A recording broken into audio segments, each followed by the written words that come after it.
The 392 Jeep Wrangler is all the rage, and we're gonna show you how we transplanted this engine into this 2012 two-door JK.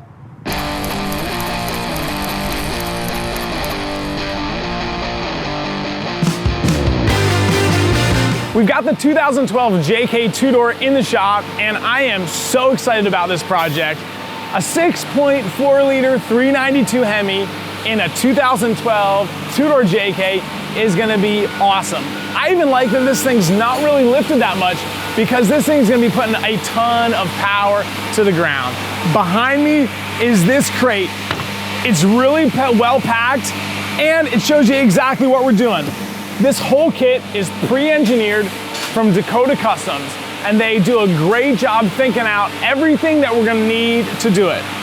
So let's pop this lid and see exactly what comes inside this crate.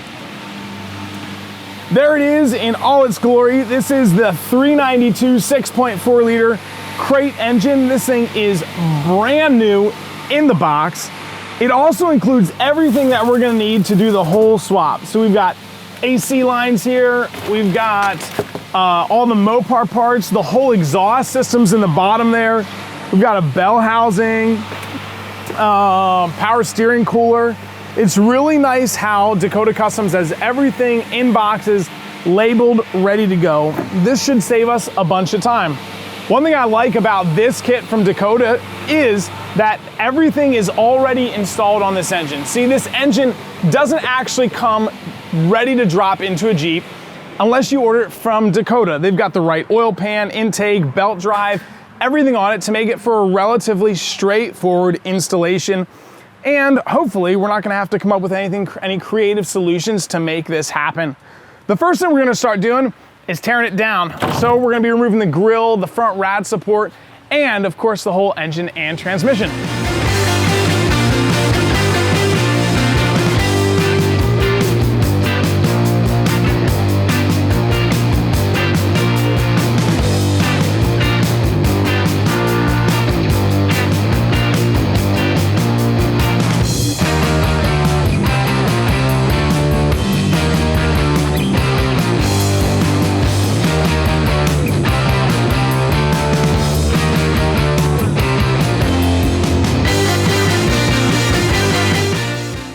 So we're about 4 days into the JL 392 Hemi swap, and I wanted to show you around to see exactly where we're at. As you can see, we've got this whole engine bay completely stripped.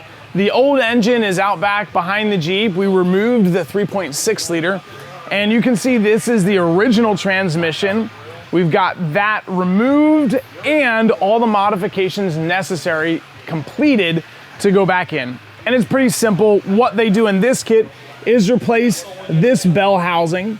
They also have you modify some of the transmission cooler lines. So we've got those modified and ready to go back in. I want to talk a little bit about what happened inside the engine bay to prepare the engine mounts for the 392. One thing I really like about this kit compared to some of the other ones out there is you retain the factory engine mounts and simply modify this side for the new engine mounts. What we had to do was open this hole up just a little bit and trim the top of the bracket off. That will allow for the new engine mounts and the new engine to drop right in, which is pretty cool. Some of the other kits that we've done in the past have you completely cut off the engine mounts from the sides of the frame and have you weld on entire new mounts. So this saves a lot of time, and I think this works out really, really well. Some of the other things we had to do inside the engine bay is one, relocate this steering shaft. And it's pretty simple. You drill a hole and you move it over just a little bit. And that's gonna give you enough room for the exhaust and exhaust manifold right here. It'll still be pretty close, but it should fit. They provide a new power steering cooler line, and they have you modify this one for a quick connect coupler. The kit comes with a new power steering cooler that gets mounted down in there. So that's gonna be pretty awesome. I'm excited to see that mounted in there. We had to modify this right here. There's a washer bottle that typically goes in here. If you've got a JK like this one, you'll notice that. What we had to do was modify this so that we could retain the factory ABS pump and brake system, but we had to make enough room right here for the intake. So the intake filter is gonna go right in here, and we're gonna relocate the washer bottle as part of this. Over here, we've got the cross member, and there were a few little modifications that had to happen to that. Again, it was opening some holes up. So this is where the transmission mount gets bolted in. And these holes we had to open up, as well on the bottom side too, so that you could get a socket in there. It looks like the transmission's gonna move back just very slightly.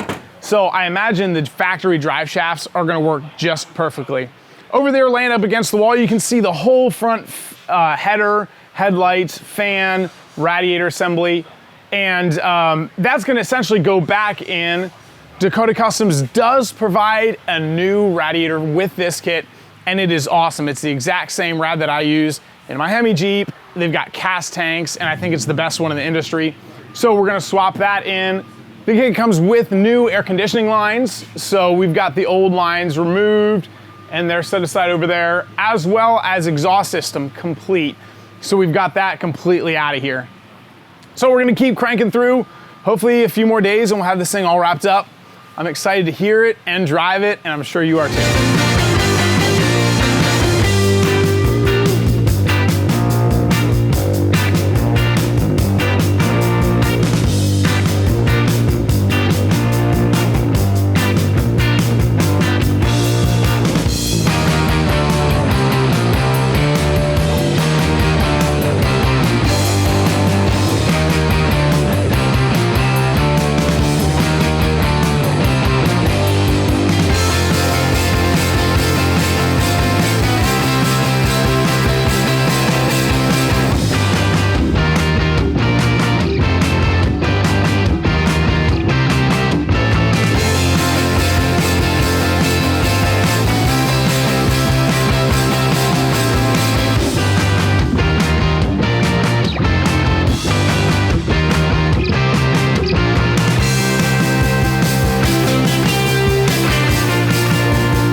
So I'm out in the very first test drive that I've done with the 392 swap JK. Of course, our technicians already driven. We started in so too.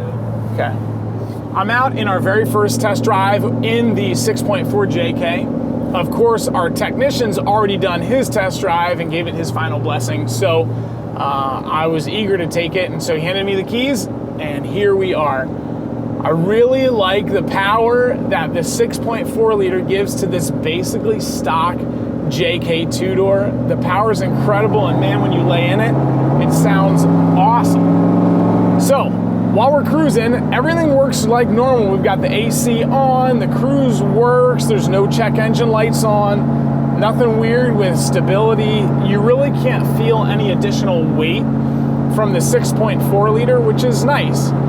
We still may do a little leveling kit in the front just to lift the front suspension up, but we're gonna talk to the customer and see exactly what he wants to do there. All in all, I'm really impressed with the test drive. I think the Jeep feels balanced, feels well sorted. It's definitely one that I would love to own. Of course, I already drive, my daily driver is a JK with a 5.7 in it, but this vehicle definitely feels different than driving that. So if you've got a big lifted Jeep, you need more power, the 6.4 swap is definitely the way to go. We've got the 6.4 392 swap all buttoned up, and I want to show you a little bit of what the engine bay of this Jeep looks like because it is absolutely incredible. Check it out. Here it is, all finished. and it's all sorted. Everything looks really, really nice. We've test driven the Jeep and we've got no issues. AC works, cruise control works, no check engine lights, and the engine bay looks, well, like it could have come like this. Now, it is pretty exciting to see this in a two-door Jeep, and with the recent release of the 392 in the JL, hopefully we see more V8 Jeeps on the road and on the trail. I want to point out we've got all the AC lines in, of course steering, the K&N air filter, the windshield washer reservoir is new, as well as the coolant reservoir. It looks really, really good inside the engine bay, and I imagine if Jeep did a 392 Wrangler back in 2012, this is exactly what it would look like. So, of course, everybody wants to know, what does it sound like? Well, let's fire this thing up because it is awesome.